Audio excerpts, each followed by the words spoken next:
आपने हमारे उम्रा के वीजा को रिजेक्ट किया, और करोगे करो, नहीं जाऊंगा, लेकिन कल कयामत में सीना तान कर रब के सामने कहूंगा कि अल्लाह तुम्हारे काबतुल्लाह की बेहुरमती मोहम्मद बिन सलमान ने की थी।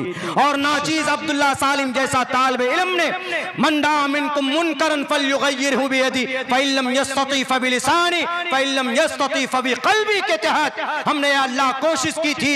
और कुरान का जो सही पैगाम था कि जैसे गाना गाना हराम है, गाना सुनना हराम है, गाने की महफिलें सजाना हराम है, और गाने के ऊपर 8-8 करोड़ रुपए दिया गया म्यूजिक फेस्टिवल में उन सिंगर को, लेडीजों को गाना गाने के लिए। इसीलिए हमने कहा, मैं कहूंगा शरीयत से बढ़कर न मोहम्मद बिन सलमान हो सकता, शरीयत से बढ़कर मोहम्मद बिन जैद अन-नहयानी हो सकता, शरीयत से बढ़कर यूनाइटेड अरब अमीरात का बादशाह भी नहीं, शरीयत से बढ़कर कोई मुफ्ती नहीं, शरीयत से बढ़कर कोई अल्लाह का वली नहीं। कोई वली कहता है कि आई एम अ वली, I am related to the God. हमें इस बात की खुशी है, हमें बहुत अच्छा लगा ये सुनकर कि मदरसे के बैनर तले इन्होंने एक मदरसे की बुनियाद रखी।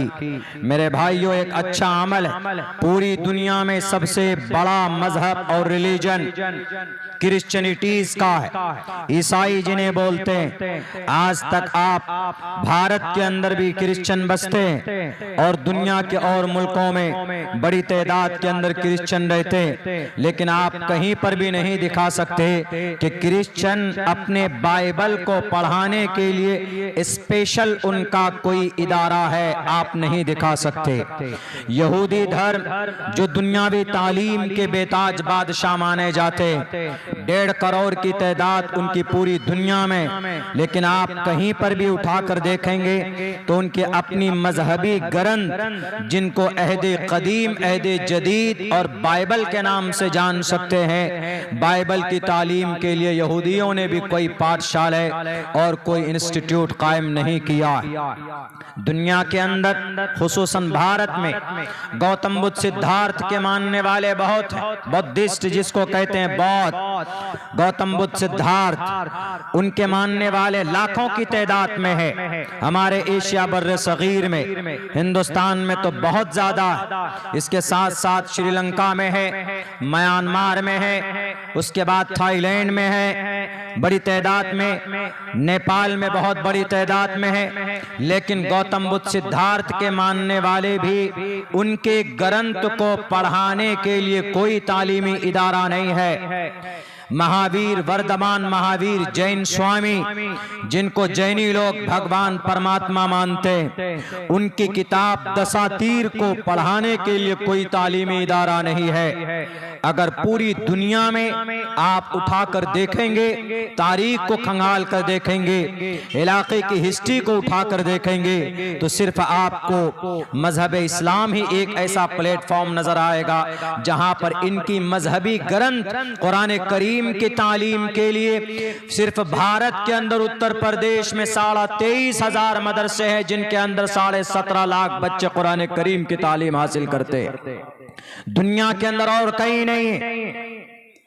मुसलमान वफादार होता है, सिर्फ ये नहीं कि हम कुरान वाले, हम टोपी वाले, हम दाढ़ी वाले, वफादारी का सबूत देता है। रात ही मैंने एक 12 साल के बच्चे पर दस्तार फजीलत बांधा है, उसके सर पर बताया गया कि बहुत कम दिनों में उस बच्चे ने कुरान करीम को सीने में महफूज किया। मुसलमान कुरान को अपना शास्त्र मानता है, लेकिन उसके साथ साथ उस शास्त्र को जानने और समझने के लिए दार यूसुफ जैसी तालीम गाह का व्यवस्था करता है। मेरे सनातन धर्मी भाइयों, अगर आप यहाँ बैठे हो, शायद मेरी बात से आप मुत्तफिक ना हो, अगर आप बोलते हैं कि हम मदरसों को इसलिए बंद करना चाहते हैं, कुछ गवर्नमेंट चाहती, आप तो नहीं चाहते, उनका ये कहना है कि मदरसा इसलिए बंद होना चाहिए कि मदरसों में कुरान की तालीम होती। मुसलमान अल्लाह के हुक्म का गुलाम है, मुसलमानों का वजूद ही शरीयत के लिए है, और शरीयत पर अमल करने के लिए first of all we will have to learn and to know about the Quran and the message of the last Prophet Muhammad sallallahu alaihi wasallam. मुसलमान होने के लिए जरूरी कि उसको शरीयत को जानना उसके लिए इंटीग्रल पार्ट है। आपको हम सनातनी जब ही मानेंगे जब आप मनुस्मृति के उपदेश के मुताबिक अपनी जिंदगी गुजारेंगे। जब आप रामायण के, जब आप ऋग्वेद के, जब आप सामवेद के, जब आप अथर्ववेद के, जब आप ईश्वर के ईशवाणी के मुताबिक अपनी जिंदगी गुजारेंगे तभी आपको एक सच्चा सनातनी कहा जाएगा। सिर्फ जुबान पर नारा लगाने से कुछ नहीं होगा। जैसे अगर कोई मुसलमान नमाज नहीं पढ़ता है, कोई मुसलमान रोजा नहीं रखता है, कोई मुसलमान ज़कात नहीं देता है, मुसलमान सूद खाता है और जिनाकारी में मुब्तला है, बेईमानी करता है, चुगलखोरी करता है, वो सच्चा मोमिन नहीं हो सकता है। कुरान से मोहब्बत का इजहार तो कर रहा है लेकिन अगर कुरान की तिलावत करना नहीं जानता, कुरान का दोस्त नहीं है तो फिर वो मोमिन कामिल नहीं है। अल्लाह को ऐसा मुसलमान भी पसंद नहीं है। सेम यही मैसेज मेरे हिंदू भाइयों आपके लिए मनुस्मृति में परमात्मा कहता है, खुले लफ्जों में कहता है, साफ और वाज़ेह लफ्जों में कहता है, अहिंसा सत्यम करोदस्तयाग शांतिरपैशुनम दया भुलेश्वलोप्तम हीर चापलाम। सच्चा सनातनी वही है जो ईश्वर के ईशवाणी को अपने सीने से लगाता है। सच्चा सनातन धर्मी वही है जो मनुस्मृति को सिर्फ पढ़ता नहीं बल्कि उसको अपनी जिंदगी में लागू करता। सच्चा सनातनी वही है जिसको 8वें महाजल पलवान वाले मनु ने लिखा। महाजल पलवान वाले मनु ने कहा, ऐ लोगो यथा वायुम समाश्रिते सर्व जीवंते जंतवः तथा ग्रस्तामा वर्तते इतारा शरामा। कितना अच्छा मैसेज है। अगर जिना से पाक होना, अगर समाज को रेप से पाक करना, अगर रेपिस्ट से हमारे इस माशरे को पाक और पवित्र करना है, यथा वायुम अब्दुल्ला सालिम की जुबान है लेकिन मनुस्मृति का फरमान है। महाजल पलवान वाले मनु से बड़े हम और आप नहीं हो सकते। मेरे सनातन धर्मी भाइयों, कुरान से बड़ा कोई मुसलमान नहीं हो सकता, मनुस्मृति से बड़ा कोई नेता नहीं हो सकता और कोई हिंदू भाई नहीं हो सकते, बल्कि शास्त्र से बड़ा उनके मानने वालों के नजदीक शास्त्र से बड़ा कोई नहीं होता। अहादीस से बड़ा, बुखारी से बड़ा, मुस्लिम से बड़ा कोई मुसलमान नहीं हो सकता। शरीयत से कदम किसी मुसलमान के आगे नहीं बढ़ सकते। ऐसे मेरे हिंदुस्तान के हिंदू भाइयों, मेरे सनातन धर्मी भाइयों, आप अपने शास्त्र से बड़े नहीं हैं। तस्मात् शास्त्रम परमाणन्ते कार्य अकार्य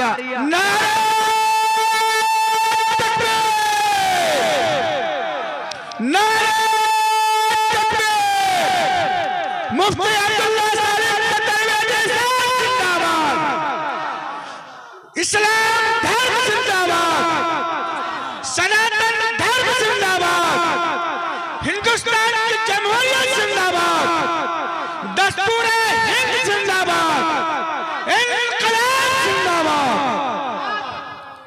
मनुस्मृति का एक श्लोक हमने आप लोगों के सामने पढ़ा, यथा वायुम समाश्रिते सर्व जीवंते जंतवः तथा ग्रस्तामा वर्तते इतारा शरामा। मनुस्मृति का है।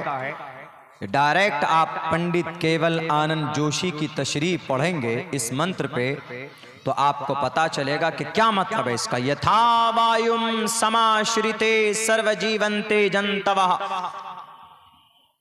यथा वायु, इसको समझना है। एक हदीस पढ़ता हूं, या माशर शबाब मन इस्तता मिनकुमुल बाअत फल्यतज़व्वज फइन्नहु अग़ज़्ज़ु लिलबसरि व अहसनु लिलफरजि व मन लम यस्तती फअलैहि बिस्सौम फइन्नहु लहु विजाउन रवाहुल बुखारी इन मुस्लिम। हदीस की सबसे बड़ी किताब बुखारी और मुस्लिम के अंदर ये रिवायत मौजूद। या माशर शबाब अरबी में, यथा वायुम संस्कृत में, क्या बात, दोनों का मतलब same. There is deep relationship between both words, मजबूत मतलब है।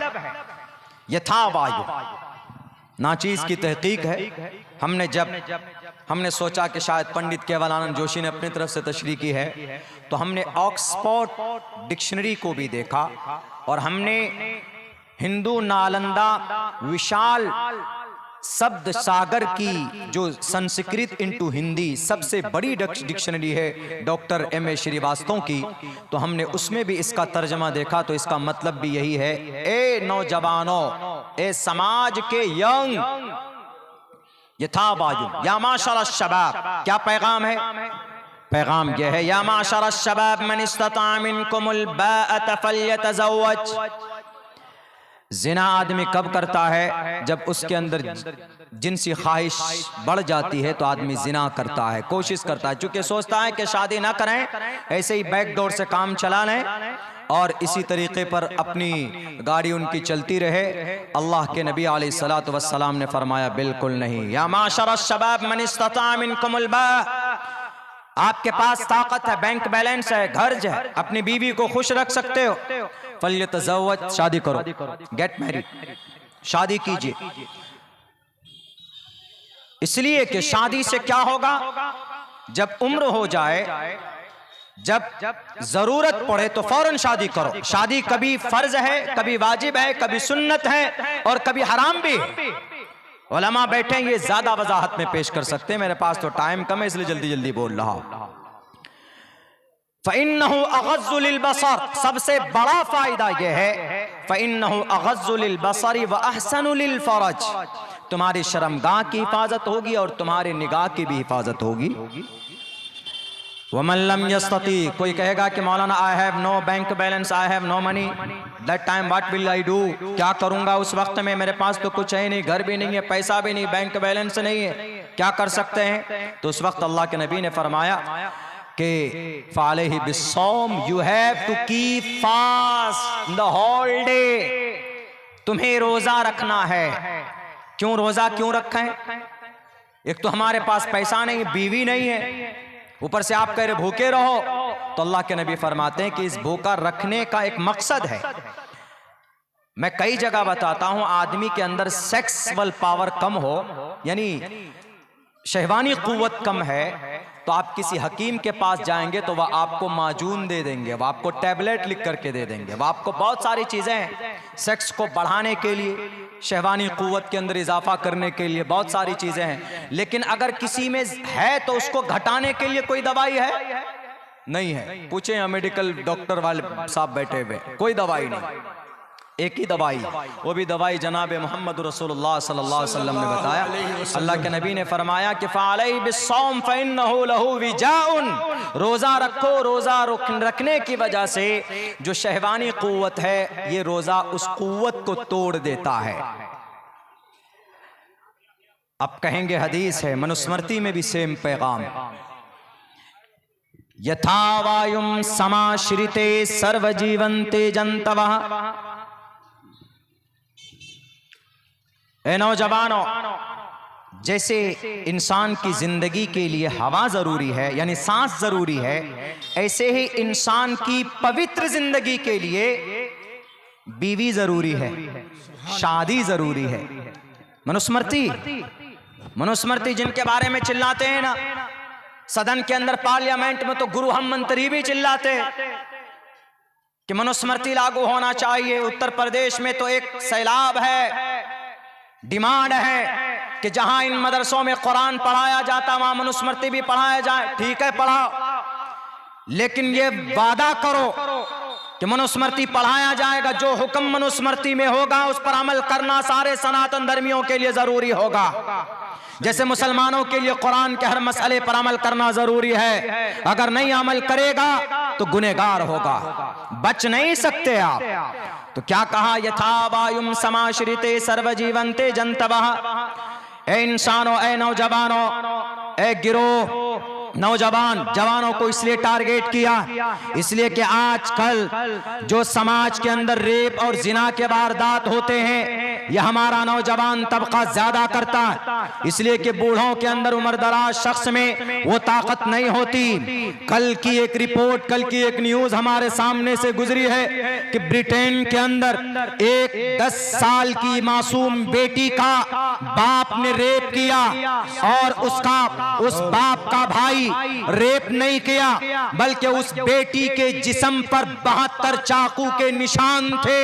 उसी पर बस नहीं किया, बल्कि घर में क्रिकेट के बल्ले और रॉड से उस बेटी के पूरी बॉडी के अंदर उनकी हड्डियों के 25 टुकड़े किए, 25 जगह से फ्रैक्चर किया, उसकी हड्डी तोड़ी गई। उसी पर बस नहीं किया, उसकी जो सौतेली माँ थी उस माँ ने अपने दांत से 25 जगहों के ऊपर काटा। उसी पर बस नहीं किया, बल्कि प्रेस को गर्म करके उस मासूम सी बच्ची के बदन को दागा गया। यह हैवानियत है। इस्लाम इसी के लिए इन जालिमों के लिए कहता है, अज़्ज़ानियतु वज़्ज़ानी फजलिदू कुल्ल वाहिदिन मिनहुमा। ऐसे जिनेकार को पकड़ो और लोगों के सामने में 100 कोड़े बरसाओ इनके ऊपर। अगर वो शादीशुदा है तो कमर तक धंसाकर उसके सर पर इतने पत्थर बरसाओ कि उसका सर फटे, खून बहे, ताकि आने वाले लोगों को भी ये पैगाम हो कि समाज की किसी बेटी की इज्जत लूटना तो दूर की बात है, उसको हाथ नहीं लगा सकते। ये कुरान का फैसला है। सुभान आज अल्लाह। ऐसा मामला हो रहा है। नौजवान था, कोई मिला नहीं होगा तो उन्हें ये हरकत की। बैरकैफ तो क्या पैगाम है इस मंत्र में? यथा वायुम समाश्रिते सर्वजीवंते जंतमः तथा ग्रस्तामा वर्तते तारा शरामा। पहले लाइन में तो यह है कि पवित्र जिंदगी के लिए ब्याह जरूरी है, ब्याह जरूरी है, लिव इन रिलेशन नहीं, गर्लफ्रेंड नहीं। 6-6, 7-7 साल तक हमारे पढ़े लिखे नौजवान जो लिबरल होते हैं वो उन्हीं से काम चलाते हैं। नॉट अलाउड, जायज नहीं है, परमिशन नहीं। आगे क्या बताया? आगे नीचे की लाइन में देखिए कितनी अच्छी बात बताई। तथा ग्रस्तामा, ग्रस्त लफ्ज इस्तेमाल हुआ। ग्रस्त किसको बोलते हैं? किसान को बोलते हैं। क्यों बोलते हैं? क्योंकि किसान बीज डालते हैं खेत में, उससे फसल पैदा होती है और उससे दूसरों को फायदा होता है, यानी उससे समाज के अंदर एक तरक्की मिलती है। तो यहां पर गृहस्थ जो आगे इंसान की जीवन को बढ़ाता है, तो जो बाप होता है तो बाप के जरिए से, शौहर के जरिए से बीज डाली जाती है और वहां से नस्ल पैदा होती है। नस्ल तथा ग्रस्तामा वर्तते इतारा शरामा। नस्ल की बढ़ोतरी के लिए happy a having marry life from the wife, जो बीवी से ही हो सकता है, किसी अनजान और किसी गर्लफ्रेंड से नहीं हो सकता। बीवी है तो उससे जो बच्चा पैदा होगा उसी से नस्ब साबित होगी ना। निकाह नहीं, शादी नहीं, आपने रिलेशन बनाया, बच्चा पैदा हुआ तो उससे नस्ब साबित कर सकते? नहीं कर सकते। हरामियुन नस्ल कहलाएगा वो बच्चा, नस्ब साबित नहीं होगी उसकी। इसीलिए निकाह जरूरी है। बहुत गहरी बात कही है मनुस्मृति में मेरे सनातन धर्मी भाइयों। इसीलिए मैं कहता हूं, कभी कभी जब मैं पढ़ता हूं, एनालाइज करता हूं, मैं कहता हूं कि नहीं जरूरत है आपको कुरान पर एतमाद विश्वास करने की, मत कीजिए। लेकिन कुरान करीम की एक एक बात अगर आप प्रूफ करना चाहते हो अपने ग्रंथों के अंदर, तो इंशाअल्लाह हमारा कुरान का पैगाम मनुस्मृति के अंदर भी मौजूद मिलेगा, वहां पर भी। क्यों? इसलिए कि कुरान किसी को नुकसान पहुंचाने के लिए नहीं आया, कुरान किसी पर जुल्म करने के लिए नहीं आया है। अल्लाह के नबी की जिंदगी किसी को तशद्दुद का निशाना नहीं बनाती है। अल्लाह के नबी अलैहिस्सलातु वस्सलाम की सुन्नत पर अमल करके बड़े लोग दुनिया के अंदर, बड़ी बड़ी यूनिटी और कम्युनिटी कामयाब हुई है इस धरती के अंदर। अल्लाह के नबी अलैहिस्सलातु वस्सलाम के ऊपर कुरान करीम 23 साल के कलील मुद्दत में नाजिल हुआ। यह कुरान का कोई भी पैगाम किसी को नुकसान नहीं पहुंचाता है। जो लोग कुरान के बारे में जानते नहीं हैं वही एतराज करते हैं। 24 आयतों पर एतराज कर लेंगे कि मौलाना अब्दुल्ला आपके कुरान में 24 आयत है। एक आयत में तो यूं कहा गया फकुलू मिम्मा गनिमतुम। इसका तर्जमा क्या करते हमारे वीएचपी के भाई, विश्व हिंद परिषद के साथी, हमारे आरएसएस के भाई भी इसका तर्जमा करते हैं, हिंदुओं का माल लूटो और खा लो। ये तर्जमा बिल्कुल गलत है। मुफ्ती साहब बैठे हैं, उलमा बैठे हैं, मैं तो तालिब इल्म हूँ। फकुलू मिम्मा गनिमतुम का ये तर्जमा नहीं है। इसका तर्जमा अगर आपको समझना है तो एक मंत्र पढ़ता हूँ। तुवम तूर्य तरुष्यतः सत्यम विभाजनी, ये यजुर्वेद का मंत्र है। क्या कहा गया? तुवम तूर्य तरुष्यतः सत्यम विभाजनी। कहीं पर कोई शत्रु मिल जाता है, राक्षस मिल जाता है, रावण मिल गया राम को, और पांडु मिल गए, कोरु मिल गए पांडवों को, या दुर्गे माता को दुर्गम राक्षस मिल गया, काली माता को अंधकासुर मिल गया, भस्मासुर मिल गया। ऐसे ही तरतीब चल रही है। जैसे हनुमान जी को प्रकट किया गया, हनुमान जी वजूद में आए, हनुमान नेकी करने वाली जात, हनुमान हिनन से बना। हिनन का मतलब नेकी करना, पुण्य करना। इन्होंने रावण के लंगे को जलाकर खाक कर दिया, भस्म कर दिया।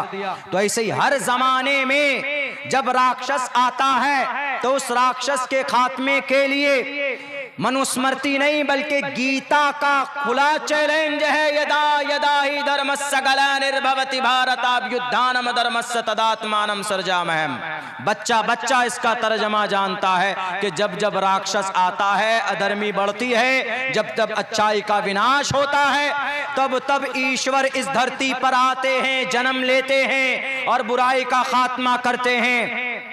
खुले लफ्जों में है तो तुवम तूर्य तरुष्यतः सत्यम विभाजनी। अगर कोई राक्षस मिल जाए तो उस राक्षस का गर्दन उड़ा दो, गर्दन सर तन से जुदा कर दो। किसका? राक्षस का। राक्षस को नहीं कहेंगे वेलकम टू माय होम, मरहबा खुशामदीद आइए, पता चला पूरे घर के अफराद को खाकर चला गया। उनको नहीं कहेंगे। कोई आतंकवाद उग्रवाद आ जाए बंदूक लेकर तो मुकाबला करो, देश को बचाओ, अपने आप को बचाओ। उनके लिए तुवम तूर्य तरुष्यतः सत्यम विभाजनी। अगर कोई राक्षस आ जाता है तो उसका खात्मा करो, और उसका जो बचा हुआ माल है, उसके पास जो बचे हुए सामान है, कपड़ा है, बैग है और भी दूसरी चीजें हैं, तो उसके बारे में क्या कहा? असत्यम विभाजनी। ईमानदारी से उसको आपस में बांट लो। कुरान करीम इसी मंत्र की तस्दीक करता है। हमारा कुरान, हमारे कुरान को किसी की तस्दीक की जरूरत नहीं है, बल्कि हमारा कुरान तस्दीक करता है। क्या कहता है कुरान? फकुलू मिम्मा गनिमतुम। मैदान कारजार में, बैटलफील्ड में, जंग के मैदान में लड़ाई हुई, उसमें जो पराजित होने वाला राजा है उसके पास जितनी भी दौलतें थी, वो दौलत तुमने जीते हैं तो उनको आपस में बांट लो। फकुलू, खा लो, बांट लो, हिस्सा कर लो, बांट कर खाओ, पाप नहीं है। और क्या तर्जमा करते हैं भ्रम फैलाने के लिए? क्या मतलब पेश करते हैं? इस आयत का 24 आयतें हैं और 24 आयत का सोल्यूशन हमने निकाला है वेदात की रोशनी में। ये सिर्फ इसलिए कि इस देश के अंदर जो लड़ाने की कोशिश की जा रही है, एक मंत्र का सहारा लेकर मंदिर के नीचे सर्वे करते, 4 महीने में 1200 करोड़ रुपए साइबर के जरिए से हड़प किए गए। 1200 करोड़ रुपए सिर्फ मुंबई में पिछले 4 महीने में। आज तक ऐसी कोई इंटेलिजेंस बनी नहीं जिन्होंने पकड़ पाया हो उन साइबर क्राइमर को, उन क्रिमिनल को नहीं पकड़ पाए। 500 साल पहले मस्जिद के नीचे क्या उसको 2 घंटे के अंदर खोदने के लिए चले जाते हैं। वाह भाई वाह, हमारा भारत है, इंडिया दैट इज भारत। इससे भारत ग्रेट नहीं होगा। आपको सर्वे करना है, खोद कर निकालना है, तो 1200 करोड़ रुपए लूटने वाले इन क्रिमिनल को पकड़ो ना। क्यों नहीं पकड़ते इनको? उनमें पैसे खर्च नहीं करोगे।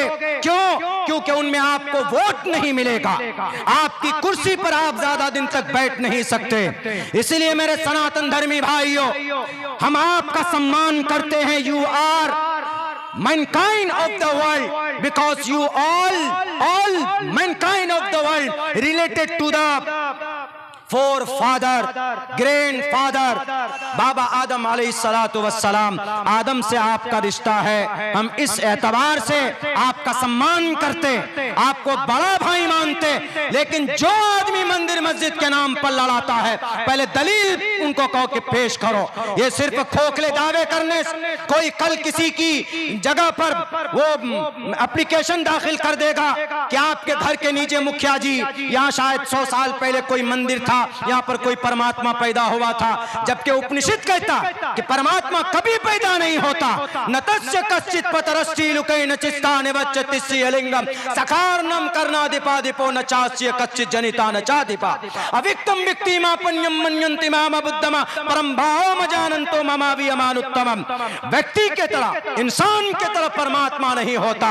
इंसान मरता है, मौत आती है, परमात्मा को मौत नहीं आती। वो मौत देता है, वो मौत को पैदा करता है, और इंसान मौत को लेता है, मौत को प्राप्त करता है। इसीलिए उनको बनाया गया, यमराज को बनाया गया, और यमराज अच्छे लोगों को अच्छे तरीके पर खातिर तवाज़ो करता है, बुरे लोगों को बुरे अंदाज में उसकी रूह को निकाल कर इस धरती से लेकर जाता है। मेरे भाइयों, मेरे साथियों, मैं यही कहना चाहता हूँ कि हमारे पास जो कुरान है, मुसलमानों के पास जो कुरान है, अल्हम्दुलिल्लाह ये दुनिया के अंदर सबसे बेहतर संविधान है, सबसे बेहतर किताब है। ये सिर्फ एक किताब ही नहीं बल्कि ये कलाम है अल्लाह का। जितना अल्लाह के और भी बहुत सारे कलाम यानी अल्लाह की तरफ से किताबें नाजिल की गई, तौरात, इंजील, ज़बूर, लेकिन वो किताबें महफूज नहीं है। कुरान करीम महफूज है, क्योंकि कुरान की हिफाजत अल्लाह करता है। इसके मानी और मतालिब को नहीं बदल सकते। अभी मुल्क शाम का एक बहुत बड़ा जालिम हाफिजुल असद का बेटा बशारुल असद, पता उसने कुरान करीम के सूरह इखलास में क्या तब्दीली की थी? उन्होंने क्या लिखा? उन्होंने लिखा कुल हु अल्लाहु अहद के जगह कुल हु बशारुल असद अल अहद, अल्लाहु समद के जगह उसने लिखा अल असद अस्समद। हो गया, चला गया, कहाँ गया? कुरान अब भी उसी शक्ल में है, कुरान की जो सूरह इखलास है अब भी उसी अंदाज में है, लेकिन बशारुल असद का बाप हाफिजुल असद भी गया और बशारुल असद भी भागा, इसलिए कि जालिम था वो जालिम। मेरे सनातन धर्मी भाई, आपको शायद गलत फहमी हो सकती है कि वहां पर जिहादी घुस गए। जिहादी नहीं घुसे, उनके कैद खानों को जाकर देखो। 5 लाख लोगों को उसने 2 बाई 5 के रूम में 20-20 साल तक कैद करके रखा। 42 साल तक उसके बाप और उस जालिम की हुक्मरानी थी। और अल्लाह तबारक व तआला किसी न किसी को जालिम के सामने खड़ा करता है। ये ईश्वर का सिस्टम, ये ईश्वर का निजाम रहा। बहरे कैफ मनुस्मृति के उस मंत्र में बहुत अच्छा पैगाम दिया गया, तथा ग्रस्तामा वर्तते इतारा शरामा, नस्ल को आगे बढ़ाना है तो शादी कीजिए, ब्याह कीजिए। अभी हमारे मुल्क हिंदुस्तान में 2 महान गुरु हैं। एक साहब ने तो शादी नहीं की मनुस्मृति के खिलाफ, उत्तर प्रदेश के लाल बुजक्कर साहब शादी नहीं किए तो मनुस्मृति के खिलाफ हुआ। मनुस्मृति कह रही है कि अरे पवित्र जिंदगी गुजारना है तो विवाह करो।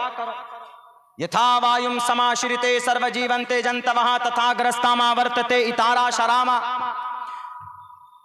अगर नस्ल को आगे बढ़ाना है तो विवाह कीजिए गुरु, विवाह कीजिए। और हमारा देश का सबसे बड़ा मुखिया, उन्होंने विवाह तो किया था 42 साल पहले, मोहतरमा से डिस्कनेक्टेड, ब्रेकअप कर लिया। नस्ल तो बड़ी नहीं। और अल्लाह के नबी अलैहिस्सलातु वस्सलाम की हदीस है कि मुसलमानों का कॉन्सेप्ट भी अल्हम्दुलिल्लाह कि जब तक निकाह नहीं होगा ईमान मुकम्मल नहीं होगा। निकाह कीजिए। आज के जमाने में बिना निकाह अगर कोई कहता है कि भाई हम तो ब्रह्मचारी हैं, पॉसिबल नहीं है, इम्पॉसिबल है। अल्लाह ने एक ऐसी ताकत रखी है इंसान के अंदर, और उसके लिए जो जायज रिश्ता है, जो जायज तरीका है वो निकाह है, वो शादी। इसीलिए इस्लाम में शादी को बहुत आसान किया गया, बहुत आसान किया, बहुत आसान। इतना आसान किया है जब मियाँ बीबी राजी तो क्या करे काजी। अगर काजी साहब ना मिले, मौलाना ज़ियाउल्लाह रहमानी साहब अवेलेबल ना हो, हजरत मुफ्ती साहब भी तशरीफ फरमा, ये भी ना हो, भाई हम सफर में हैं लंदन में, अब क्या करेंगे?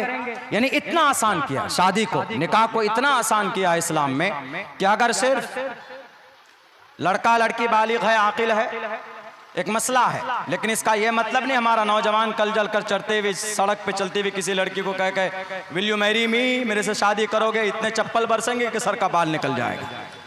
कर नहीं सकते। एक मसला बता रहा हूं मैं, वो सिर्फ इसलिए बता रहा हूं कि आज 5 लाख रुपए जो शादी में खर्च करते हैं ना हम मुसलमान, इसकी जरूरत ही नहीं है। 5 रुपए में भी शादी हो सकती है, उसको भी खर्च मत करो। लड़का लड़की दोनों बालिग हैं और वो किसी जगह पर हैं, वहां पर कुछ लोग भी हैं, वो सब लोग वहां पर आकिल और बालिग हैं, 2 गवाह हैं बस। कह दे लड़का, मोहतरमा मैं तुमसे निकाह करता हूं, will you marry me, will you accept me. अरकाने निकाह के लिए, अरकाने निकाह के अरकान 2 ही हैं, लेकिन आजकल तो 5-6 कर दिया लोगों ने। पहले नंबर पर खपाची गाड़ी, पल्सर गाड़ी, दूसरे नंबर पर कपड़े खरीदने जाएंगे 5-10 उधर से 10 उधर से 20 आदमी जाएंगे, आधा भट्टा वहीं बैठ जाता है लड़की वालों का, बेचारों का। उसके बाद में 60 गाड़ी, 70 गाड़ी में बाराती को ठूस कर भरेंगे और जनाब डिस्को डांस, डीजे, गाना, पता नहीं क्या क्या होगा। हिंदू भाई की भी दावत होगी, उनके लिए शाकाहारी का इंतजाम, अलग खाना।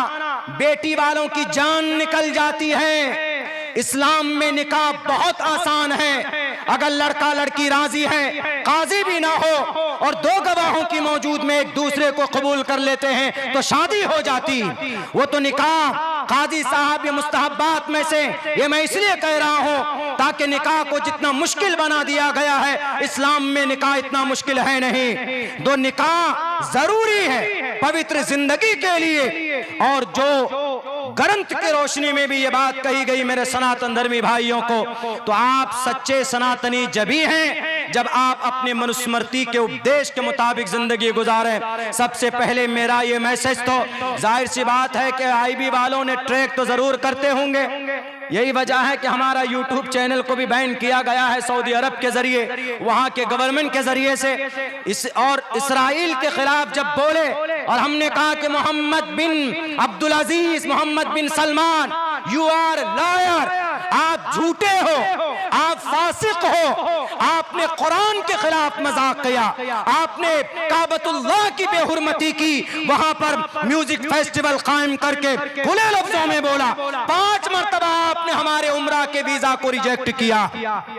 और करोगे करो, नहीं जाऊंगा, लेकिन कल कयामत में सीना तान कर रब के सामने कहूंगा कि अल्लाह तुम्हारे काबतुल्लाह की बेहुरमती मोहम्मद बिन सलमान ने की थी। और नाजीज अब्दुल्ला सालिम जैसा तालिबे इल्म ने मंडा मिनकुम मुनकरन फलयुगय्यिरहु बियदी फइल्लम यस्तती फबिलिसानी फइल्लम यस्तती फबिक़ल्बी के तहत हमने अल्लाह कोशिश की थी। और कुरान का जो सही पैगाम था कि जैसे गाना गाना हराम है, गाना सुनना हराम है, गाने की महफिलें सजाना हराम है, और गाने के ऊपर 8-8 करोड़ रुपए दिया गया म्यूजिक फेस्टिवल में उन सिंगर को, लेडीजों को गाना गाने के लिए। इसीलिए हमने कहा, मैं कहूंगा शरीयत से बढ़कर न मोहम्मद बिन सलमान हो सकता, शरीयत से बढ़कर मोहम्मद बिन जैद अन-नहयानी हो सकता, शरीयत से बढ़कर यूनाइटेड अरब अमीरात का बादशाह भी नहीं, शरीयत से बढ़कर कोई मुफ्ती नहीं, शरीयत से बढ़कर कोई अल्लाह का वली नहीं। कोई वली कहता है कि आई एम अ वली, I am related to the God, मैं खुदा से मेरा रिश्ता है, मैं मगरिब यहां पढ़ता हूं तो ईशा मक्का में पढ़ता हूं। हमारे अकाबिरीन ने लिखा है कि अगर किसी को बुजुर्ग समझना हो कि ये अल्लाह का वली है, बुजुर्ग है, तो देख लो कि उनकी जिंदगी सुन्नत के मुताबिक है कि नहीं है। मिरेकल जाहिर होना, करामत जाहिर होना, ये वली और बुजुर्ग होने की अलामत नहीं है। अगर वो सुन्नत का पाबंद है तो उससे बड़ा बुजुर्ग कोई नहीं। जो कुरान और शरीयत का पाबंद है उससे बड़ा कोई आशिक़ रसूल, उससे बड़ा कोई शरीयत पर अमल करने वाला कोई नहीं। मेरे हिंदुस्तान के हिंदू भाइयों, सनातन धर्मी भाइयों, मैं बारहा इस बात को कहा करता हूँ कि आप अपने शास्त्र को पढ़िए, पाठशालाएं कम से कम कायम कीजिए जहाँ पर आप खुद से अपने बच्चों को मनुस्मृति पढ़ा सके कि मनुस्मृति में क्या लिखा है, गीता में क्या लिखा है। गीता में तो पहली आयत ही जिहाद से शुरू है, पहली आयत लड़ाई से। धर्म क्षेत्रे कुरुक्षेत्रे समवेता युत्सवः मामका पांडवाश्चै किम कुर्वत संजयः, पहली आयत। आगे 2-3 मंत्र के बाद जाएंगे तो उसमें लिखा कुतस्तुवा कश्मलिदम विश्मे समुपस्थितम अनार्य जुष्टम कीर्ति कर्मजुनः, कुतस्तुवा कश्मलिदम ही शुद्रो हृदय दौर्बल्यम। हे अर्जुन, उठा तलवार और इन अधर्मियों का विनाश करो। कौन कह रहा है? श्री कृष्ण जी कह रहे हैं अर्जुन को। तो जब पढ़ेंगे तब न पता चलेगा कि सिर्फ नबी के ऊपर एतराज कि अरे नबी ने 9 साल की उम्र में शादी क्यों की, नबी ने 11 बीवी क्यों रखी। अरे नबी ने 9 साल की उम्र में शादी की है तो पहले ये व्यवस्था था। उस वक्त में 9 साल की उम्र में बच्चियां बालिग हो जाती थी। जैसे 3100 साल पहले महाभारत में लिखा है, त्रिशदशो दश वर्षा भार गोविंदेन नग्निकाम एकविंशति वर्षा वा सपरा वर्षा वाप्नुयात्। 30 बरस का मर्द 10 बरस की लड़की से विवाह कर सकता है। एकविंशति वर्षा 21 बरस का लड़का। वा सप्रा, 7 को संस्कृत में सप्त बोलते हैं, सप्त। षट बोलते हैं, अष्ट बोलते हैं, नव बोलते हैं, दशा बोलते हैं। 11 को एकादशा, 12 को द्वियोदशा, 13 को त्रियोदशा, 14 को चतुर्दशा, 15 को पंचादशा, 16 को षोडशा, 17 को सप्तादशा, 18 को अष्टोदशा, 19 को नवदशा, 20 को विंशति, 21 को एकविंशति, 22 को द्विविंशति, 20। जैसे संस्कृत में 20 को विंशति बोलते हैं और इसी को अंग्रेजी में 20 बोलते हैं और इसी को अरबी में इशरून बोलते हैं। इसका कोई दूसरा मुतरादिफ लफ्ज नहीं है। जब महाभारत में कहा गया 3100 साल पहले 21 बरस का यंग लड़का अगर वो विवाह करना चाहे, सप्रावर्षा 7 वर्ष की लड़की से तो विवाह कर सकता है। जब महाभारत में 7 वर्ष की लड़की से विवाह कर सकते हैं तो मोहम्मद ने अगर 9 साल की उम्र में किया है तो कौन सा पाप किया? माशाअल्लाह, कोई पाप नहीं। ये वो गलतफहमी है जो मार्केट में परोसा जाता है। व्हाट्सएप यूनिवर्सिटी के जरिए से सिलेबस में है, व्हाट्सएप यूनिवर्सिटी के सिलेबस में है ये चीजें। एकदम कुरेद कर ये एतराज करो वो एतराज करो, वरना जब आप शास्त्र की रोशनी में जाएंगे मेरे हिंदुस्तान के हिंदू भाइयों और मेरे मुस्लिम भाइयों, तो दूध का दूध पानी का पानी आपको अलग होगा। क्योंकि इसके ऊपर में बड़ा कंट्रोवर्सी हुआ था अभी 2-2.5 महीना पहले, तो इसलिए हमने तभी इसके ऊपर रिसर्च किया था। इस मंत्र के ऊपर में त्रिशदशो दश वर्षा भार गोविंदेन नग्निकाम एकविंशति वर्षा वा सपरा वर्षा वाप्नुयात् और यथा वायुम समाश्रिते सर्व जीवंते जंतवः तथा ग्रस्तामा वर्तते तारा शरामा। कुरान हदीस से ज्यादा मंत्र श्लोक इसलिए पढ़ रहा हूं चूंकि ये रामनगर है ना, जी रामगढ़ रामनगर है। रामचंद्र जी मर्यादा पुरुषोत्तम, बड़ी अच्छी जिंदगी उनकी, पढ़िए आप। रामचरितमानस पढ़ लीजिए या वाल्मीकि रामायण पढ़ लीजिए। हालांकि दोनों में कैरेक्टर श्री रामचंद्र जी के अलग अलग बताई गई है, लेकिन उनकी जीवनी में आज के इंसानों को बहुत सारी चीजें आपको मिल जाएंगी अच्छे अमल करने के लिए। उनसे ज्यादा अगर आपको सक्सेस होना है, उनसे ज्यादा अगर आपको कामयाब होना है, तिजारत की मैदान में कामयाब होना है, बेहतर सियासी लीडर बनना है आपको, बेहतर समाज का मुखिया बनना है आपको, बेहतर समाज का सरपंच बनना है आपको, बेहतर समाज का एक्टिविस्ट बनना है आपको, तो देयर इज नथिंग जनाबे मोहम्मद रसूलुल्लाह सल्लल्लाहु अलैहि वसल्लम। इनके बारे में भी कहा गया है, खुले लफ्जों में कहा है, नराशन संवाजिनम वाजन्नी शे नराशन संवाजिनम वाजन्नी नराशन संवाजिनम वाजत्री शहीदीरम पूषणम सन्मेरीम है। दोनों तरह के अल्फाज हैं।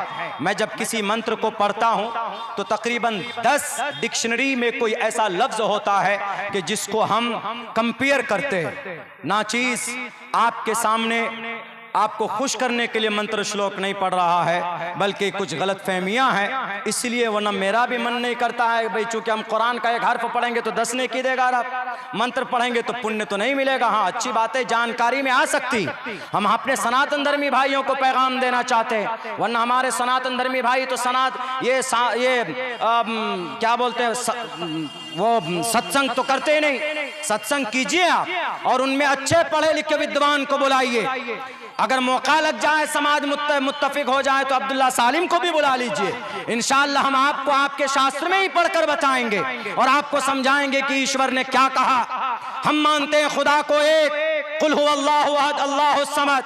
आपके यहाँ भी परमात्मा एक है, एकम ब्रह्म द्वितीयो नास्ते नेहना नास्ते किंचन एकम एवं अद्वितीयम एको देवा सर्वभूतेषु गूढ़ सैष एक एक विरदेक एक एवं अस्मयो विक्षवीडिया। शायद आपके गुरुजी 3 मंत्र वैदानियत पर ना पढ़े, लेकिन अब्दुल्ला सालिम जैसा 3 नहीं 4 मंत्र पढ़कर सुना दे आपको।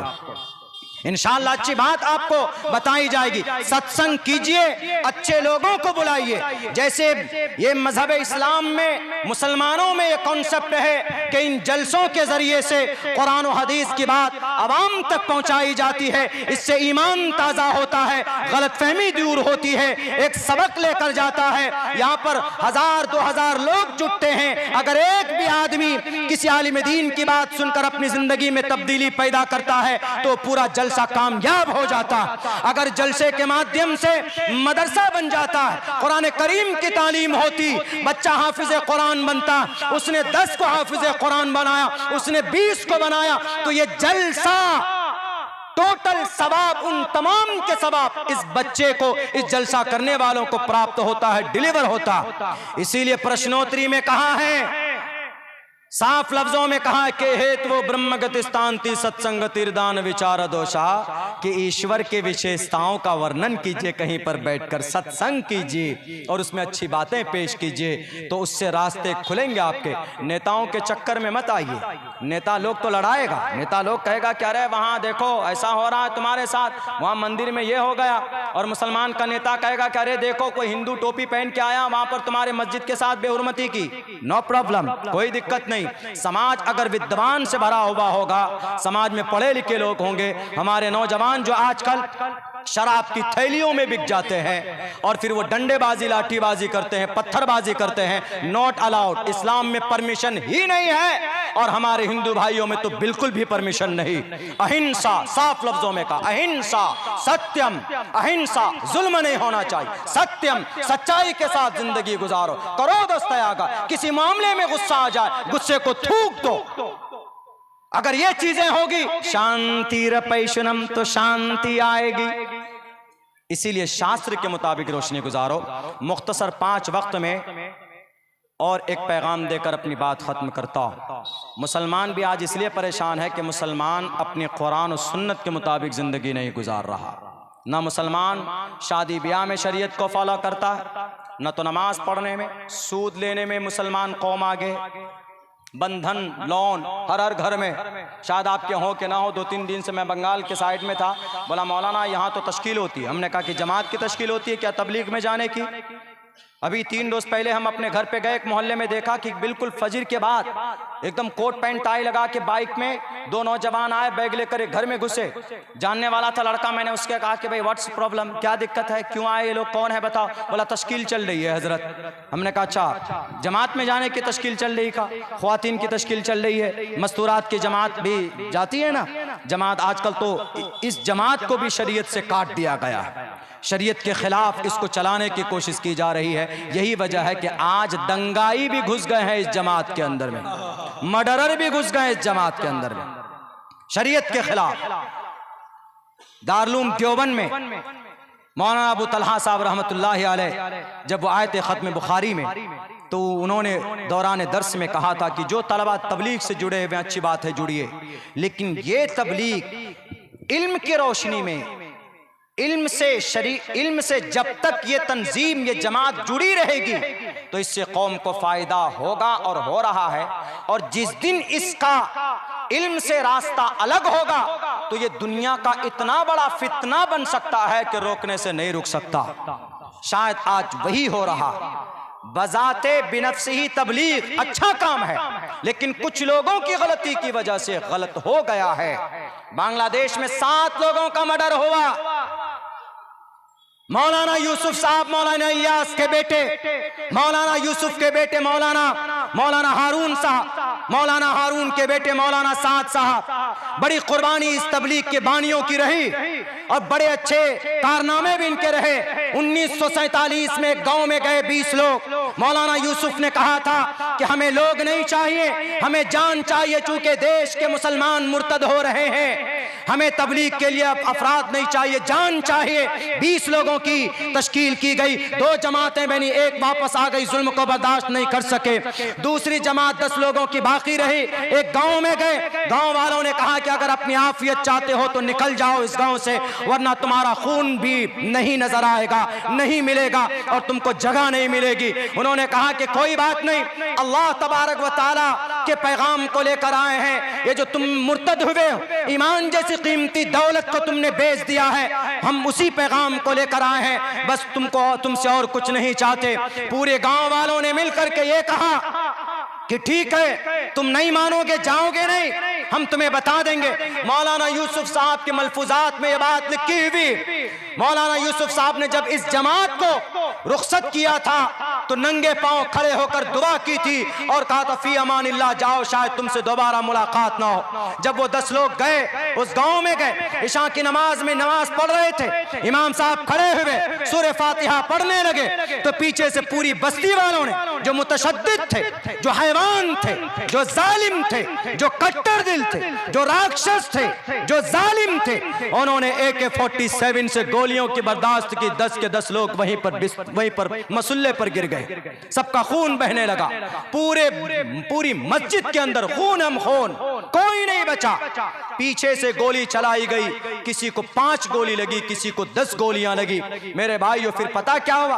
गांव वालों ने कहा कि मरने दो, तड़प तड़प कर, जो जिंदा है उसको भी मर जाने दो, चलो हम लोग घर, सुबह आएंगे, इनकी लाश को उठाकर हम कुएं में डालेंगे। जब वो सुबह आए तो देखा उन्होंने कि फजर की अजान, एक आदमी ने उठकर अजान दी और अजान के बाद देखा सब लाइन लगा कर बैठे। पूरे गांव वालों के होश उड़ गए। उन्होंने कहा कि ये क्या हुआ, कोई मरा नहीं?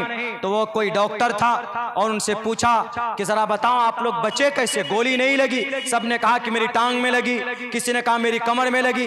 यानी 5-5, 6-6, 10-10 गोलियों के निशान थे, गोलियां लगी, खून बहा। लेकिन रब का ज़ाब्ता है, कानून है। अल्लाह तबारक व तआला की दीन की जो मदद करता है, अल्लाह उसकी मदद करता है। मन कान लिल्लाहि कान अल्लाहु लहु। खुदा के वास्ते इस मुबारक जमात को अपने अय्याशी का अड्डा मत बनाओ। इस जमात में इकराम मुस्लिम है, इसको इकराह मुस्लिम का जरिया मत बनाओ। दोनों सरबराहान से कहूंगा, दोनों फरीक के मानने वालों से कहूंगा, आप अपने अकाबिर के उनके गाइडलाइन के हिसाब से काम कीजिए और अपने गाइडलाइन के हिसाब से आप काम कीजिए। शुराई वालों से भी कहूंगा और अमारत वाले से भी कहूंगा, आप एक दूसरे के दुश्मन मत बनिए।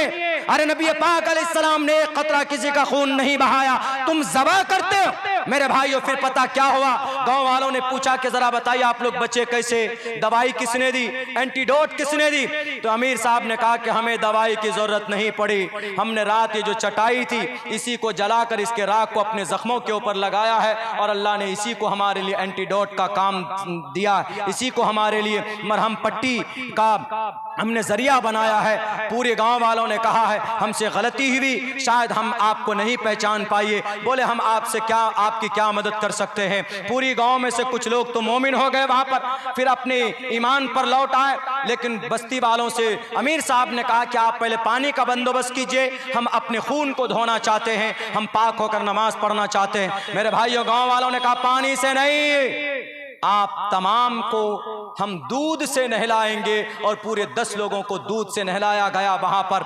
यह है इस जमात की बरकत। आज इसको मौत का अड्डा बना दिया। कुर्सी पर बैठे रहने के लिए कुछ भी फैसले लेते हो। याद रखो, कुरान और शरीयत से बढ़कर ना अब्दुल्ला सालिम है, ना कोई काजी है, ना कोई मुफ्ती है, ना कोई अमीर है। रब के शरीयत से बढ़कर, अरे रब के शरीयत के खिलाफ नबी पाक अलैहिस्सलाम ने अपनी तरफ से कोई बात पेश नहीं की है। वमा यंतिकु अनिल हवा इन हुवा इल्ला वह्युन युहा। तो आजकल का हम और आप किस खेत की मूली, इसलिए खुदा के वास्ते इसको अमन का जरिया बनाइए, इसलिए इसको आवाम तक पहुंचाने का दीन का एक आम जरिया बनाइए, इसके अंदर तशद्दुद मत बरतिए। हम इन अकाबिरीन से कहना चाहेंगे कि सोशल मीडिया के प्लेटफॉर्म पर आकर इनकी इस्लाह की और रोकने की कोशिश कीजिए, वरना ये फिरका बनता चला जा रहा है, एक दूसरे की से नफरत करने लगे हैं। बस मेरे भाइयों, यही पैगाम देना था कि आज मुसलमान अपनी शरीयत से दूर है, आज मुसलमान अपने कुरान से दूर है, आज मुसलमान नबी की सुन्नत से दूर है। हम इंशाअल्लाह शरीयत के मुताबिक ज़िंदगी गुजारेंगे तो वही शरीयत जो सहाबा के ज़माने में थी वही शरीयत आज भी। आज सिर्फ फुक़दान इस बात की है कि मुसलमान अमल करना भूल गया, मुसलमान कुरान और सुन्नत के मुताबिक फ़ैसले लेना भूल गया है। अल्लाह से दुआ करता हूँ कहने सुनने से ज़्यादा अमल की तौफ़ीक़ अता फ़रमाए। बहुत बहुत शुक्रिया। जज़ाकल्लाह। अस्सलामु अलैकुम रहमतुल्लाहि व बरकातुहू। बहुत